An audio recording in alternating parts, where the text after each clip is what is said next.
We'll call to order the regular board meeting of the Bexley Board of Education for July 15, 2019. To start, let's do the Pledge of Allegiance. I pledge allegiance to the flag of the United States of America and to the republic for which it stands, one nation, under God, indivisible, with liberty and justice for all. Thank you. Mr. Smith, can you call the roll, please? Mr. Berger. Here. Mr. Dennis. Here. Mr. Clough. Here. Ms. Minio. Here. And Ms. Snowden planned to not be here today, so we are ready to proceed. Do I have a motion to approve the minutes from the regular board meeting from June 10th, 2019? We don't have the June 26th or June 30th yet, so we just have June 19th. Do I have a motion? So moved. Second. Any corrections, revisions, any questions about? I have one correction. Okay. Under where we were approving supplementals, it shows that we approved the contract for Ryan Levin, the girls soccer coach, and I don't think we did that. Wasn't he removed? He had resigned by the meeting. But it shows in the minutes that we approved him. But on the agenda, on our agenda, his name was removed, but in the minutes, he's in the minutes.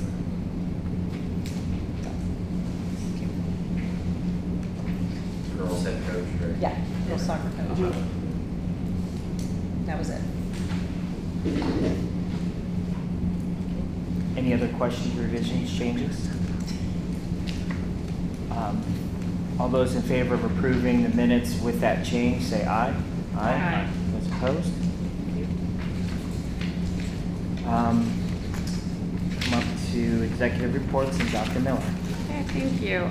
The only thing that I was going to point out, everything else you've seen, and I've answered some questions, but always personnel, I like to point those out. You'll see recommendations for some teachers. Colleen, I'm not sure how to say her last name. I apologize for that.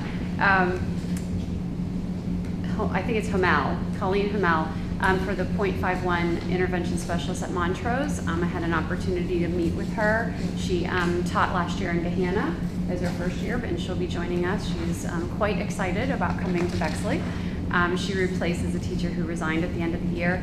Jennifer Savino, she'll be teaching Spanish at Montrose and Cassingham, and I'm trying to remember exactly. I've met so many new teachers that remembering exactly where she's come from. She has a couple, she's actually brand new. She's done some long-term assignments, but not many full-time teaching, and she actually, my understanding is, had done some long-term assignments for us, and so she's somewhat familiar with Bexley and also excited to be here.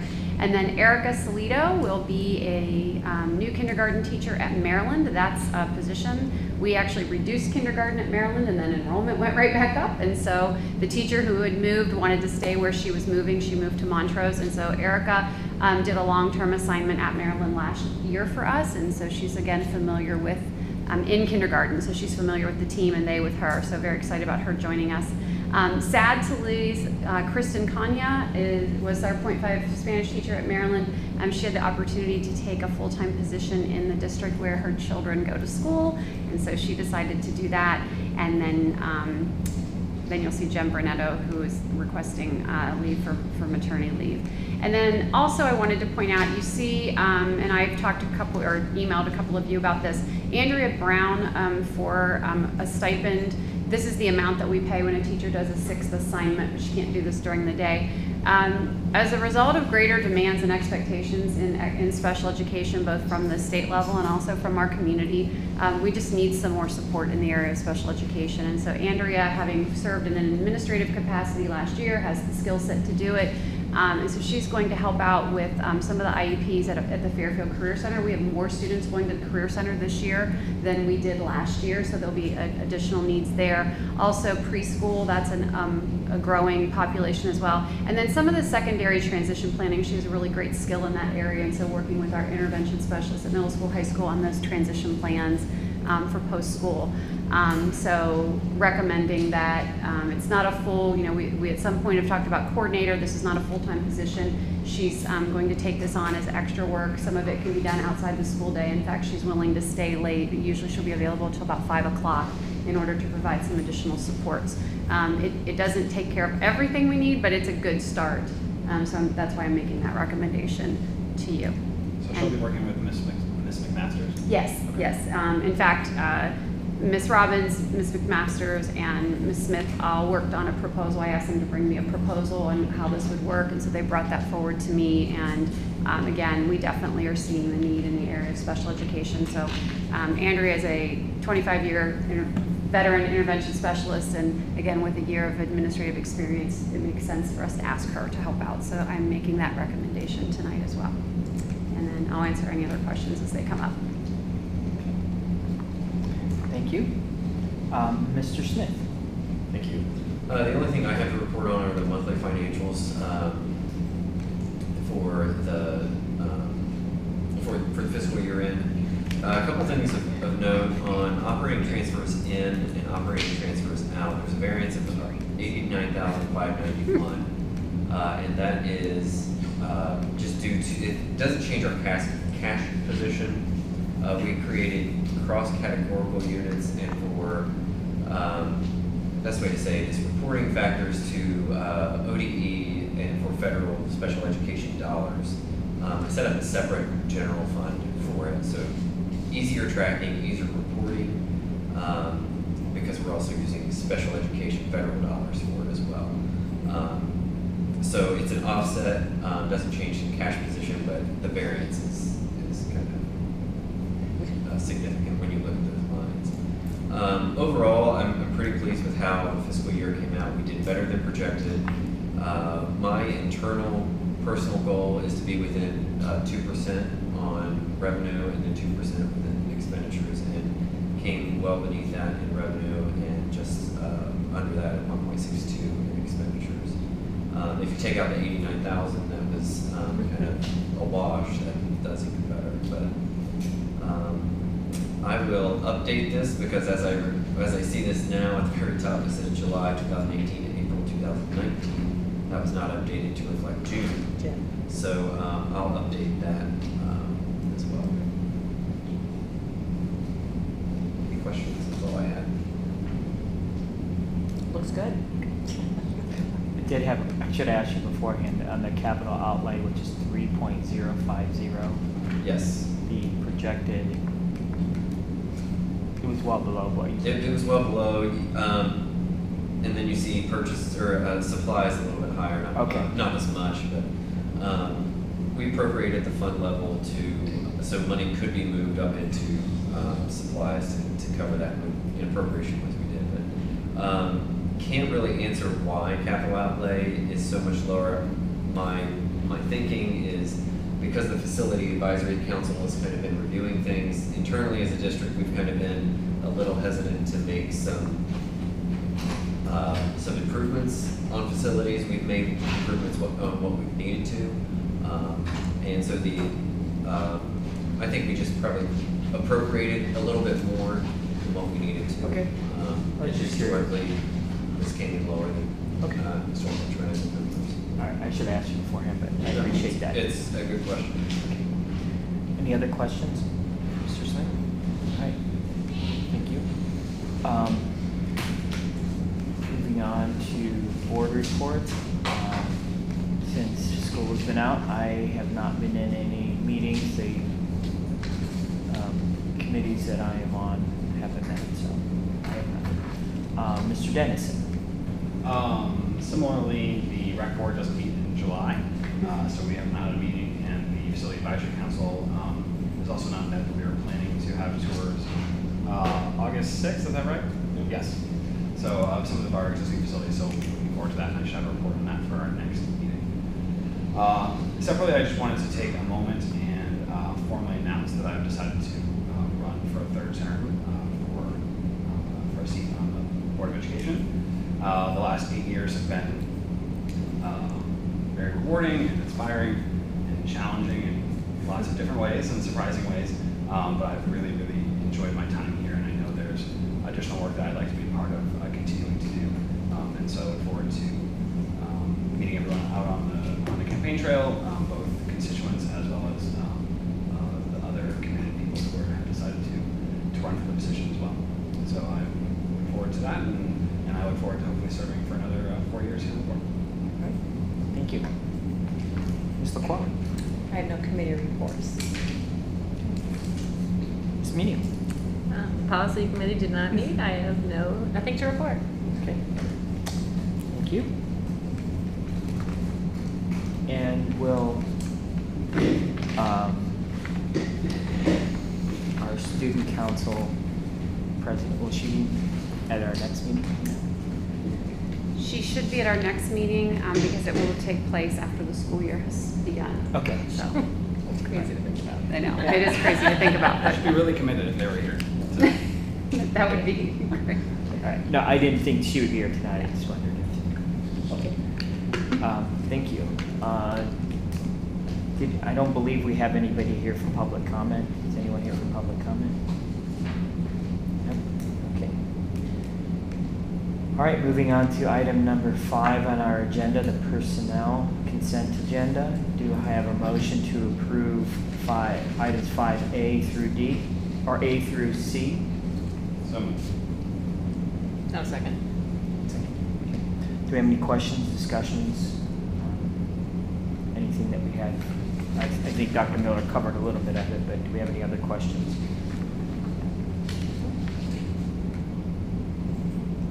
Okay. Well, hearing none, and since this is personnel, we have a roll call vote. So, Mr. Smith, could you call the roll, please? Mr. Dennison, Yes. Ms. Minio, Yes. Ms. LeBlanc, Yes. Mr. Martin. Yes. Thank you. Moving on to number 6, the business consent agenda on our agenda. Do I have a motion to approve item 6A through H? So moved. Second. Second. Discussions, questions, comments about 6A through H? The only thing I want to comment is I want to specifically commend Dr. Williams and everyone who worked on the handbooks. It was wonderful to be able to read them and follow books. And I haven't finished reading every single word of it, but I read most of them because I have no life. But anyway, so I have read most of them, almost all of them, and spoke to Dr. Williams and was, what a great job.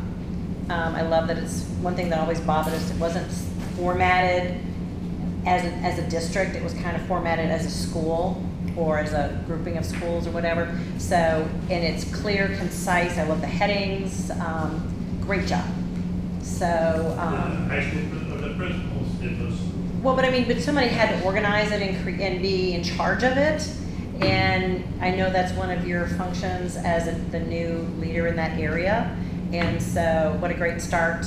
It'll really put us, on target for the beginning of the school year. Everything's clear. I was astounded at the clarity of the information. There wasn't a lot of, places where we didn't need to have a lot of words. We didn't have a lot of words, which I love. So, great job. And I hope that it helps everyone with the start of the school year. With clarity and understanding of what's going on in the district. Appreciate those comments, and I'll pass that on to them. Yeah, please tell them, because it was great. And to add on to that, not only the principals, but I know their staff having to retype it Retype because everything, we only yeah. got the PDFs from the company that we had before. So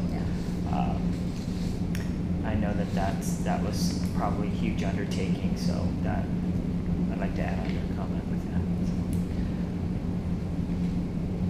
I have a comment. Okay, absolutely. I reiterate everything that was just said about the handbooks. I think it was obviously a tremendous undertaking. And I know they'll continue to get better and better every year now that we sort of have them under our purview, which is great. I was wondering, Dr. Williams, it's hard to see. Sorry. That's okay. No, it's the podium's fault, not yours.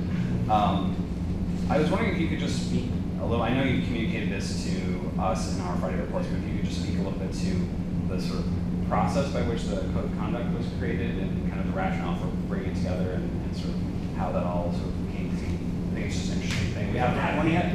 No, sorry, the code of conduct. The employee The code. employee code of conduct. Oh, the employee to the. Yeah, sorry. Okay, Yeah. sorry. I think that when we talk about the new position, and in the new position, I'll stand up. In the new position, it was conversation that Dr. Miller and I had early on in that position.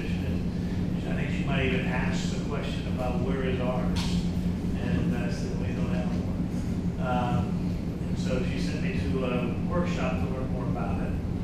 And I found that it was beneficial to a lot of people. It's good as an employer to know what your expectations are clearly. It's good for management to have those things written down too. It helps us establish that communication did occur. And so that's what started the process, and then we just worked with the company, and we tried to identify. I think a natural progression is will be a more detailed kind of a staff handbook that answers questions, things like that. But this is a launching point for us. That these are the 14 things that we value here that are our agreements. And we had different stakeholders were invited to the meeting, and not a lot of stakeholders came to the meeting.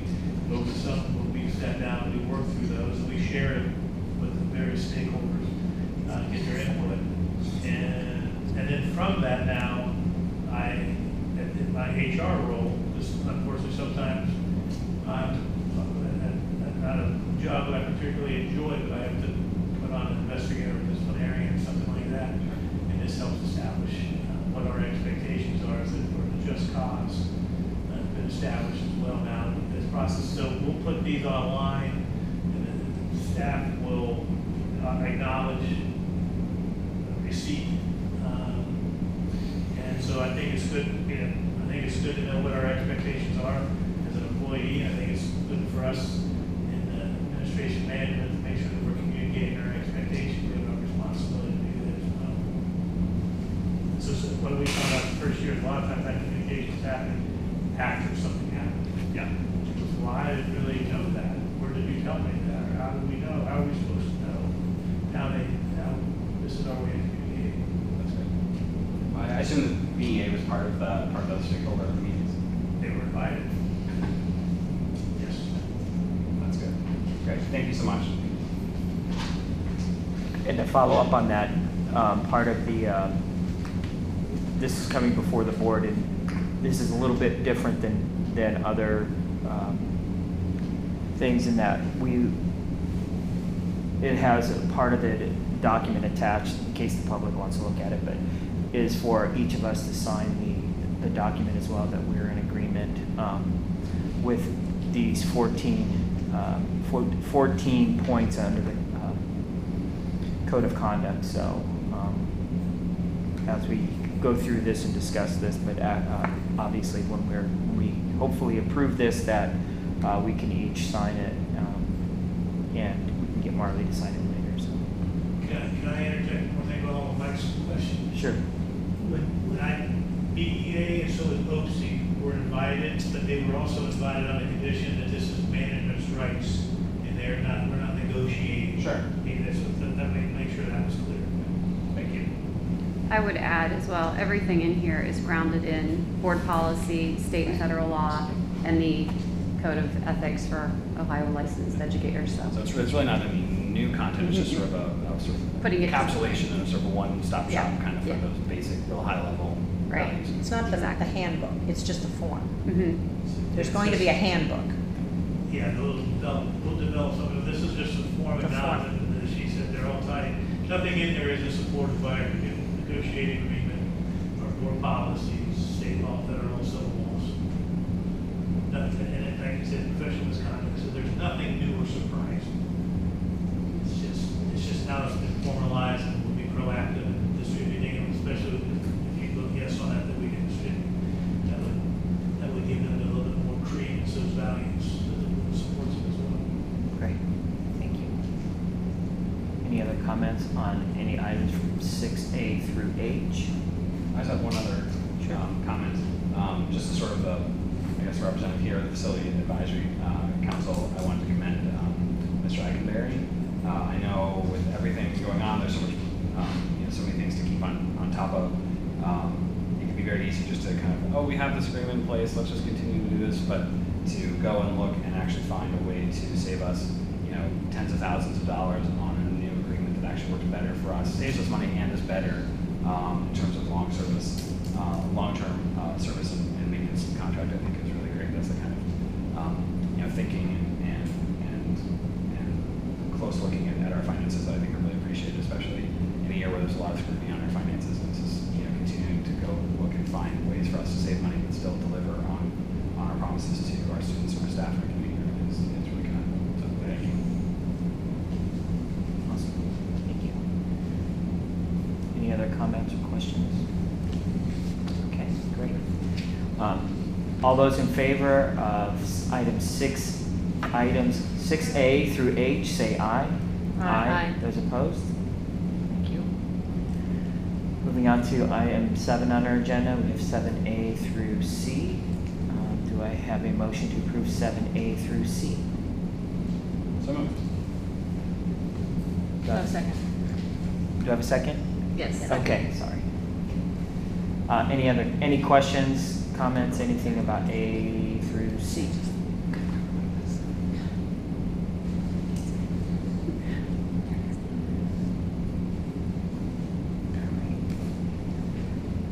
Hearing none. All those in favor of items 7A through C, say aye. Aye. Those opposed? Thank you. Moving on to item 8 on our agenda. We talked about this at it's a discussion item on superintendent committees. We discussed this a little bit at our June 30th retreat, but I think it's good that we want to talk about these committees, how they're going to work, or whatever why these committees are being put into place as a discussion item this evening. Is there any, well, maybe Dr. Miller, you can Sure. kind of So- get us kicked off on this. So again, I've proposed to you that we add 3 superintendent committees that would align to our organizational structure. So one would be staff and student learning, one would be technology, one would be operations, and there would be 1 board member on each of those who would meet with the director that leads that particular area at least quarterly, just to provide another avenue for you to be informed about the work of the district as our organization, and again, aligned to our organizational structure. It allows an opportunity for more personal interaction with the director, and also just to ask questions and understand directions and that sort of thing. And then that, just as on the facilities advisory group and on the finance and on policy, then you kind of become also a source of information for your fellow board members, as well as who you can direct the public to if they have questions as well. So that's the idea behind it, as we talked on June 30th. And so I was hoping tonight we'd be able to, or if not tonight, in August, we could identify who would serve on those 3 additional. And we'll continue with policy, facilities, and finance. So right now, we have the policy, facilities, and finance, and Michelle and Marley are on the policy committee, Mike is on the facilities committee, and Melissa and I are on the finance committee. Without Marley here, and certainly I know we talked about it on June 30th a little bit, I don't know if any of you had any other questions about it before you make your decision. I believe that this would be something that I would just assign somebody to, is that? Yeah, I think, obviously, I think board members should Right, know what they're interested yeah. in, and then you all can decide. Lottery. We're happy with Yeah. all of you.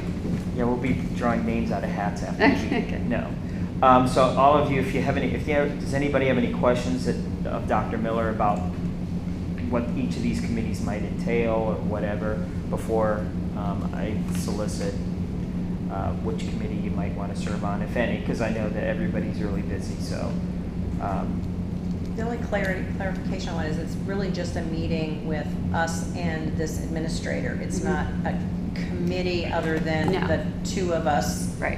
Whoever that other administrator Right. is. It's not an advisory group. Yeah, it's not an advisory group, and Right. there's no policy or anything discussed at that. It's more informational Right. for us. And if something, yes, and if something were to come out through a policy, then obviously that director, as they do now, would bring it to me, and then I would take it to the whole board and the policy committee. But it's not to make, that still lives with the policy committee to be the crafters of policy language. But it's really more, in addition to the Friday reports, and I meet with each of you monthly, or we try to meet monthly individually, it's just another opportunity, and you get to talk to someone other than me in the district, and the people that are, because sometimes when you ask me questions, I have to go, it's multiple layers, and so this just provides a little bit, another avenue for you to be informed as to the work that's going on in the district. Right, okay. And then those would be reports that we could come back to the board with. For instance, when I did the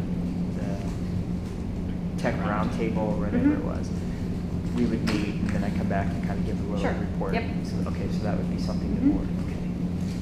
To be clarified, I feel like a lot when we had the retreat, I think the original proposal or somewhere in the language was like a meeting quarterly, and then some of us I think felt like maybe that was we want to meet more often than that. But I don't know.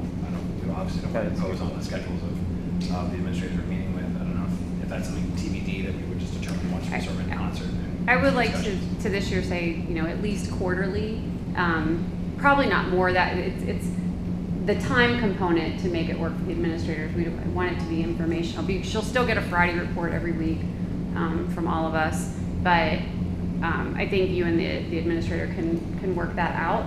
But my thinking, and I think the director's thinking, is once a quarter is probably, by the time you get that plan, that's going to be probably as much as they're going to be able to manage. And that would be between whoever is on whatever, who's ever on the Right. committee and the administrator Right. to work out the schedule. Work out the schedule, right. But like anything, we can always revisit as we go. Yeah. That was the thinking in this, to start it off. And it gives us, the board, kind of another liaison to other administrators as we go on. Yep.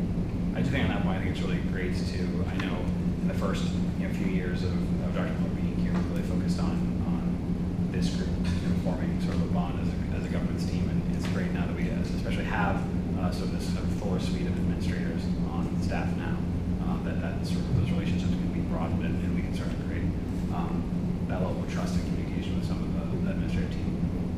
By all accounts are really great and really have a lot to offer. So I'm excited to, whoever I end up getting assigned to, I'm excited to meet with them and hear about the work they're doing. So I think that's really great.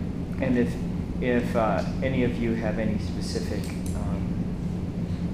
committees that you're interested in, of these three committees, and it doesn't sound like too much of a time commitment, but just keep that in mind as well. Just let me know, and when I'll get a hold of Marley as well. Maybe I'll let everyone know, hey, by August meeting, I want to be able to assign somebody, so you can let me know individually which one you might want. You want us to give you like our first, second, and third choices? Yeah. Do it that way?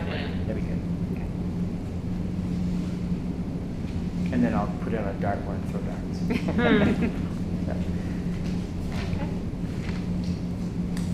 All right.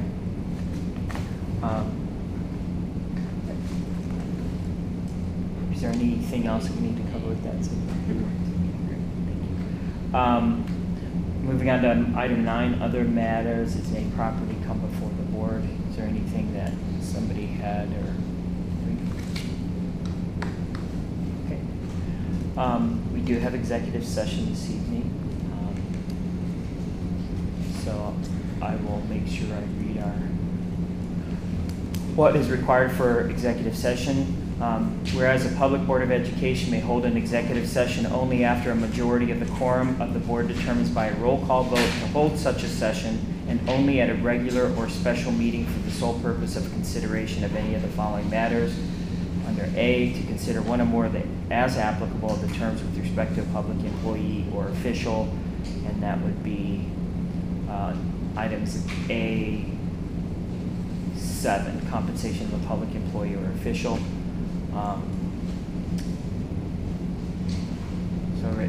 Resolved that the Board of Education of the Bexley City School District, by a majority of the quorum present at this meeting, does hereby declare its intention to hold an executive session on items A7 above. Do I have a motion to approve the resolution to go into executive session? So moved. Second. Since this requires a roll call vote, Mr. Smith, can you call the roll? Ms. Minigo?